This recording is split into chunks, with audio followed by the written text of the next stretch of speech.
montoir, c'est quelque chose qu'on ne voit pas, puisqu'il est sous le cadran, mais on a tenu à ce qu'il soit esthétique. Alors bien sûr, techniquement, il est très bien, mais il est à la fois technique et esthétique. Et on a tenu aussi à aller plus loin, c'est que quand le client va remonter sa pièce, il entend de ce cliquetis qui est très cher aux collectionneurs, et on l'a respecté justement, on l'a conçu pour... On a une relation avec la montre. Dans ce remontoir, il y a un état d'esprit Rode qui se reflète. En fait, c'est ça. C'est qu'en fait, tu peux le faire fonctionnellement aussi bien que celui-là, mais esthétiquement, tu n'es pas obligé d'aller là-dedans. Tu n'es pas obligé de faire ça.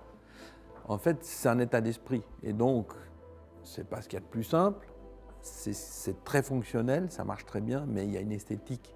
En fait, il y a ces pièces qui se croisent, on voulait faire quelque chose. Enfin, on a cherché vraiment d'aller au-delà de juste la technique. On a parlé du cliquet. Le Rochet, on l'a fait en 2 pièces. Oui. Parce qu'en fait, il est grand, c'est assez grand un Rochet.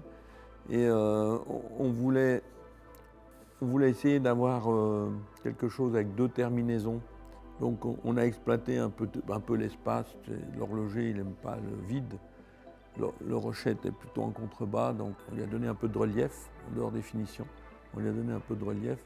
Mais en tout cas, ça nous offre à nous des possibilités de terminaison.